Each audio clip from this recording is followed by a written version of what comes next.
Talks. Obrolan singkat untuk menjadi berkat hanya di Polonia Talks. Halo teman-teman, dimanapun berada, senang sekali kita boleh ada di sini menemani teman-teman sekalian. Perkenalkan dengan saya Anto dan rekan saya. Halo semuanya, Angela. Dan hari ini kita kedatangan seorang narasumber yang cukup familiar ya Buat kita ya. Betul, buat kita di gereja lokal. Dengan siapa, Angela? Hari ini kita kan mau ngobrol-ngobrol toh. Itu bukan cuma kita berdua. Tadi Anto udah bilang akan ada narasumber yang udah buat kita di gereja lokal di GPD Polonia ini sangat dekat, yaitu Kak His. Halo Kak His. Haleluya, apa kabar semua? Anto, Angela ya.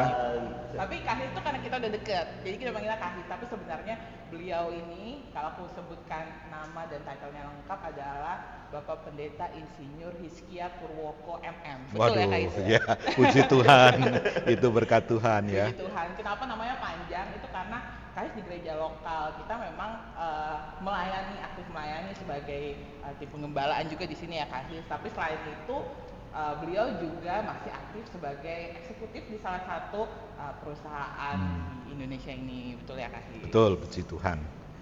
Ya, dan hari ini kita akan sedikit berbincang-bincang nih Angela bersama dengan Kak His ya. Yes. Terkait dengan satu ajakan firman Tuhan yang kebetulan itu juga menjadi tema Natal dari GPD Polonia di tahun ini. Benar. Yaitu bekerja selagi hari siang. Bekerja selagi hari siang. Tapi toh sebelum kita lanjut ngobrol-ngobrol, kita mau dengarkan dulu pesan dari Ibu Gembala gereja lokal kita di sini yaitu GPD Polonia, yaitu Ibu Pendeta Nyapauki. Lewat klip yang satu ini.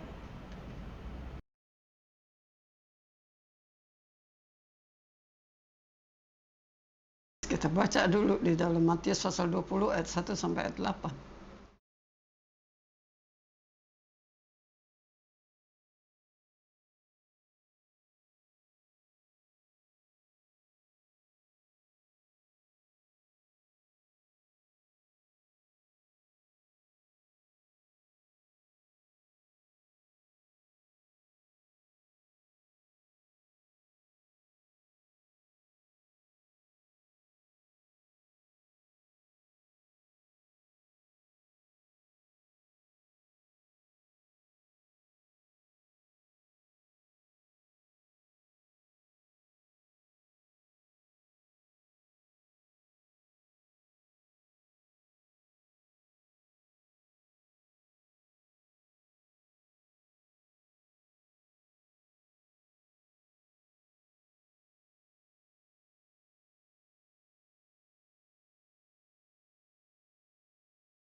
Karena ada orang-orang yang nganggur disuruh kerja, yang dari pagi-pagi sekali, terus yang jam 9, terus ada yang masuk jam 3, terus yang terakhir jam 5. Setelah udah malam, tinggal dibayar upahnya. Jadi kalau malam itu kita nggak kerja, tinggal terima upah. Itulah yang dikatakan harus bekerja selagi siang.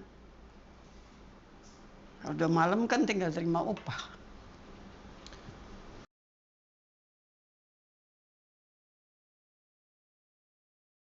Ya terbatas itu karena kan udah jam 5 itu artinya sudah mau malam. Waktu yang udah singkat. Kalau dari pagi-pagi sekali kan masih banyak waktu. Tapi kalau yang udah jam 5 kita ini ya udah jam 5. Yang udah singkat. Jadi kerja sekarang, nanti dapat upah.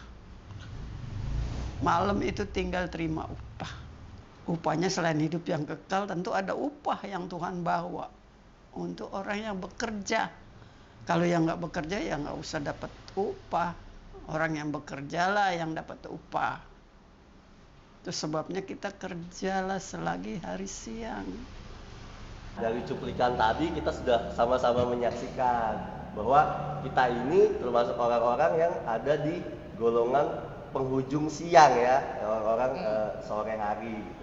Dan dimana kita sebagai orang sore hari itu juga dituntut untuk bekerja gitu ya, bekerja. Nah, Kak, mau tanya Kak, sebagai kita nih sebagai pelayan juga, sebagai profesional juga di pekerjaan. Nah, apa sih Kak aplikasi konsep bekerjanya yang dimaksud dari ayat ini dalam kehidupan sehari-hari nih Kak? Ya. Lebih kan Kak His, tadi sesuai title-nya memang aktif di dua bidang Iya. itu tadi, Iya. dua area.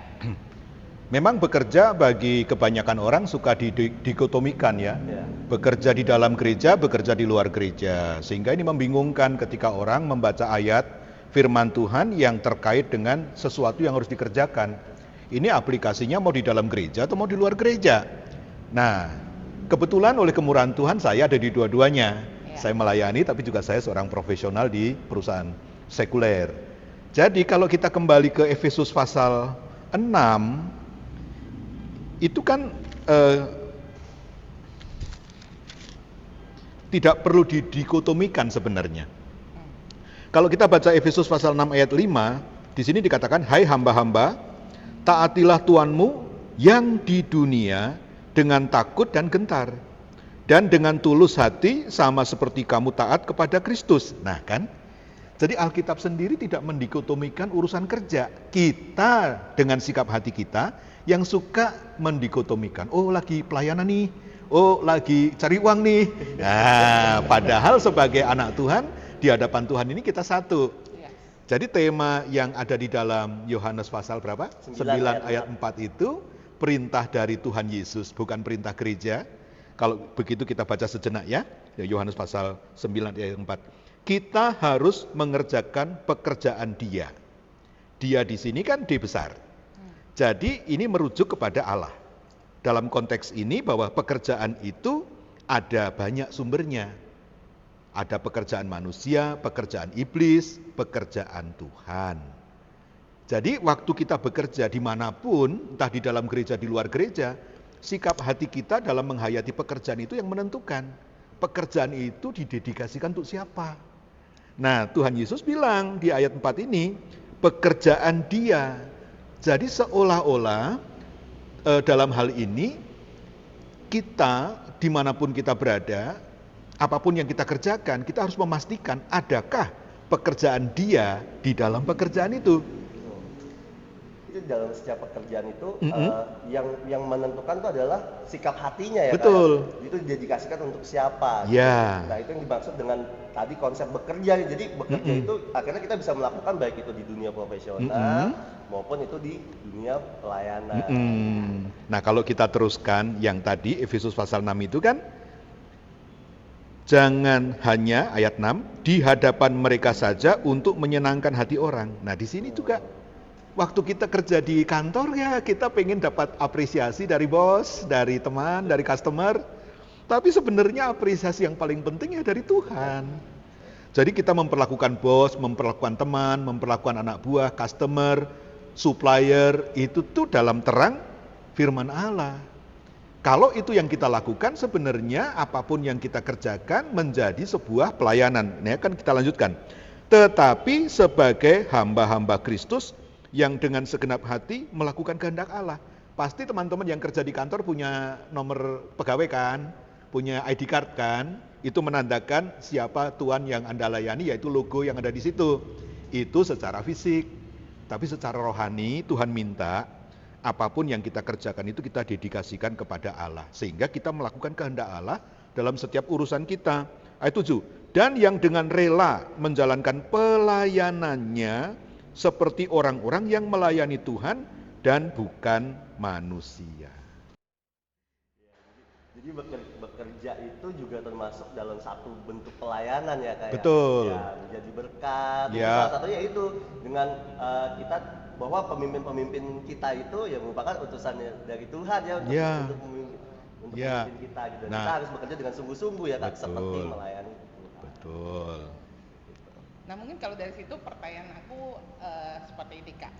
Misalnya kita bekerja di kantor gitu. kita sangat berdedikasi sampai misalnya semua waktu kita dedikasikan untuk bekerja menghasilkan yang terbaik. Apakah itu bisa diidentifikasikan bahwa itu pasti sesuatu yang dari Tuhan? Karena kan kita secara motivasi itu sangat fokus ke situ gitu, ke situ aja. Yang mana mungkin di sisi lain hal-hal lain jadi malah terbengkalai. Ya, di dalam dunia teologi kepemimpinan menjadi diskusi yang seru tentang katakanlah prinsip-prinsip Alkitabiah yang diterapkan di dunia sekuler. Misalnya dalam kepemimpinan, bagaimana kepemimpinan kita ini beraroma surga?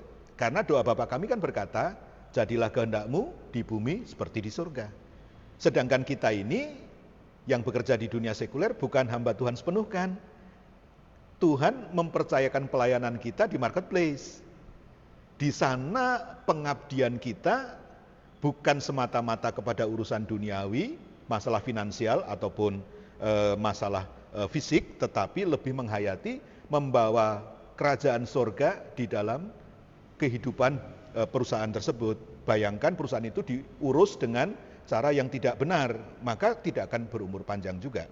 Nah, karyawan yang di dalamnya juga akan kehilangan pekerjaan atau menderita sebab perusahaan tidak maju.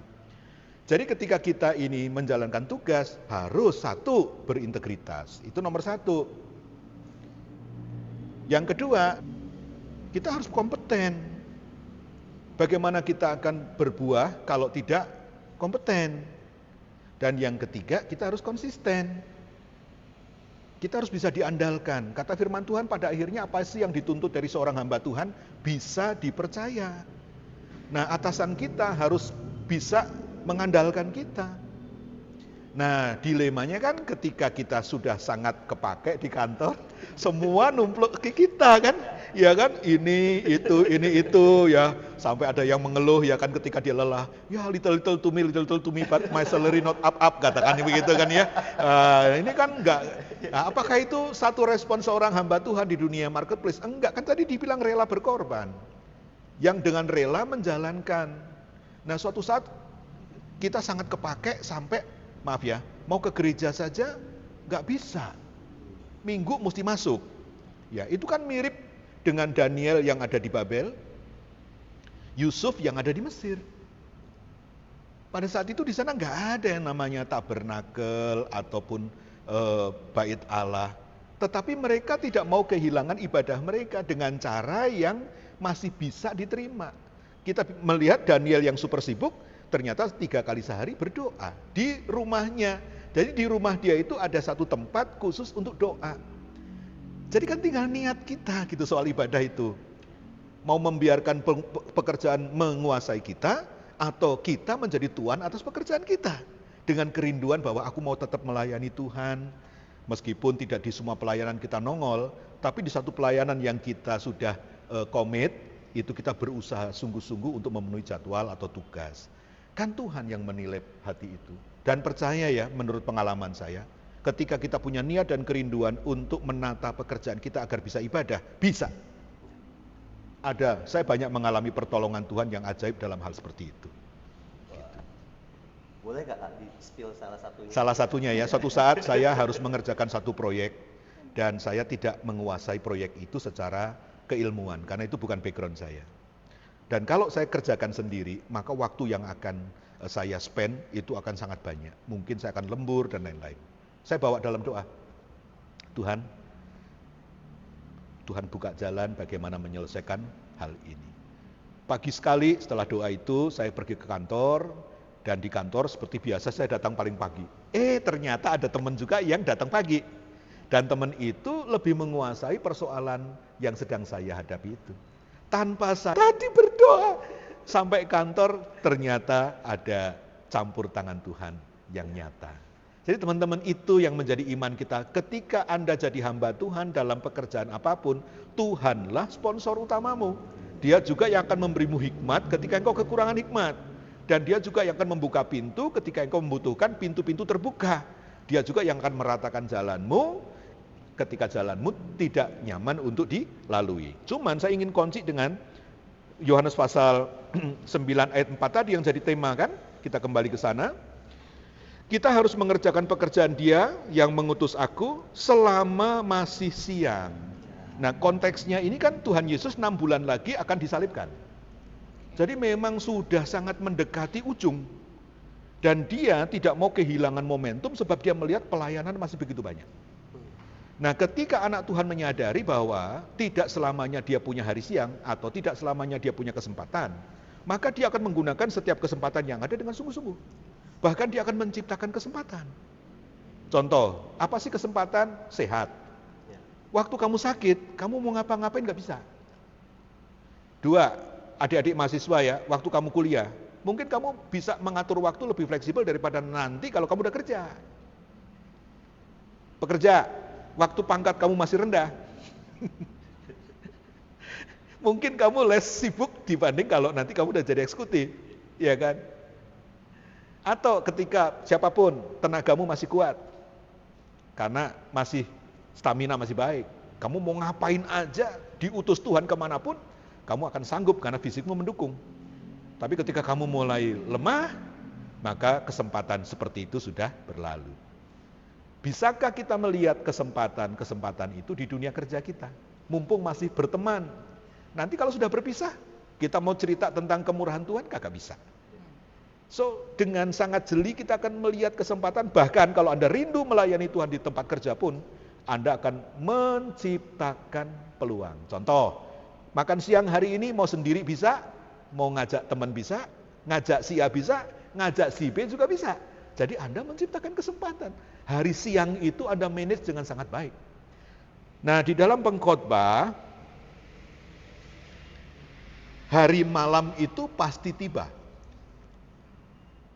Tadi sudah saya singgung ya, malam itu ketika orang yang sehat jadi sakit, orang yang masih kerja pensiun, orang yang tadi bisa mingle dengan teman-teman tiba-tiba tidak bisa lagi, karena memang sudah kesempatannya tidak ada. Nah, di dalam pengkhotbah 9:10 dikatakan begini, segala sesuatu yang dijumpai tanganmu untuk dikerjakan, kerjakanlah itu sekuat tenaga. Karena tak ada pekerjaan, pertimbangan, pengetahuan dan hikmat dalam dunia orang mati. Kemana engkau akan pergi? Jadi kita ini balapan teman-teman, dengan kesempatan yang tertutup, dengan kematian yang pasti tiba, atau dengan kedatangan Tuhan Yesus yang pasti tiba. Jadi itulah hari siang. Jangan menunggu Anda menjadi hamba Tuhan full time baru mau melayani Tuhan. Mungkin sampai mati itu nggak akan terjadi. Tapi sekarang pun di marketplace dimanapun Tuhan tempatkan kamu adalah hamba Tuhan. Hatimu, sikapmu, apa yang kamu kerjakan, itu adalah melakukan pekerjaan Dia yang mengutus kita selama hari masih siang. Amin. Wah, super sekali ya teman-teman semua ya, menarik sekali ya pembahasan kita pada pagi hari ini. Itu mengingatkan kita bahwa hari masih siang itu selagi kesempatan masih ada nih. Yang tadi Kak Hizkia sampaikan ya, karena kita nggak selamanya mungkin kita ada dalam kondisi yang seperti saat ini ya. Setiap kehidupan pasti akan bertumbuh, setiap kehidupan pasti ada pasang surutnya. Nah, selama kesempatan itu masih ada, kita mesti manfaatkan dengan maksimal nih. Berjalan nih. Dan tadi kalau buat aku yang menarik toh, kesempatan dan pekerjaan yang bisa kita lakukan tuh nggak selamanya kayak sesuatu yang besar atau fantastis banget. Karena tadi kalau contoh dari Kak Hiz kan, makan siang ngajak temen, ngobrol itu jadi satu kesempatan untuk kita berbuat kasih juga ya. Kasih itu aku rasa semua orang bisa memulai gitu melakukannya. Betul, dan semua orang bisa melakukan, bisa berbuat ini dan itu ya. Betul. Gitu, selama kesempatan itu masih diberikan buat kita nih gitu. Betul.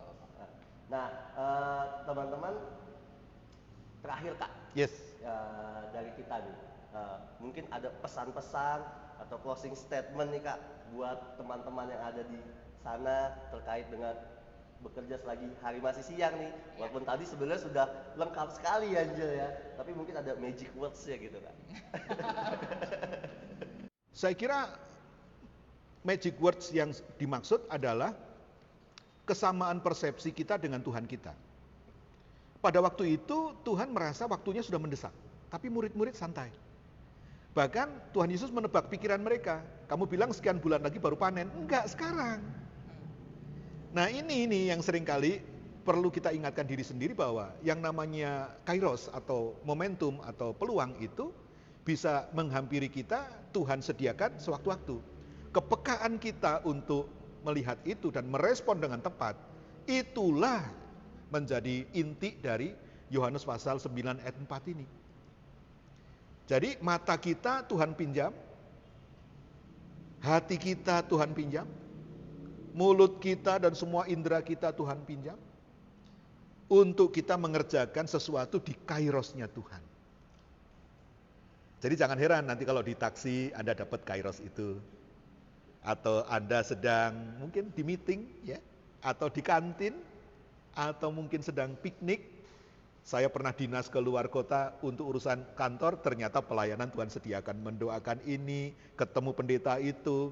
Wow, saudaraku. Jadi sebagai hamba Tuhan, siap sedialah untuk melaksanakan tugas pelayanan dari Tuhan kita yang agung.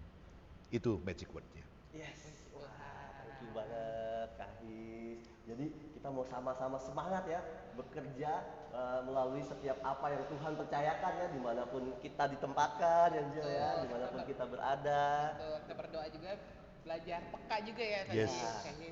Kak pimpinan Roh Kudus apa yang harus dikerjakan, bagaimana gitu ya Kak ya. Ya, betul sekali.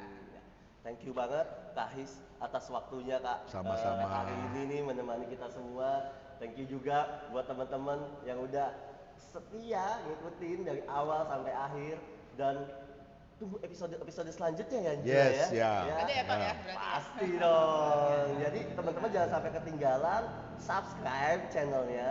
Lalu teman-teman bisa komen juga Komen. terkait apa-apa yang kira-kira perlu kita bahas ya di episode-episode selanjutnya. Jangan lupa di-share juga. Ini udah pasti semuanya bisa nih kan. Memulai membuka kesempatan share-share sesuatu yang baik, termasuk Iya. podcast hari ini ya. Aplikasi bekerja tadi aja gitu ya. Oke, ya thank you teman-teman semua. Salam sehat buat kita semua. Semangat melayani, semangat bekerja, menjadi berkat dimanapun kita berada. Dan sekian. Kita ketemu di kesempatan selanjutnya. Tuhan Yesus memberkati. Memberkati.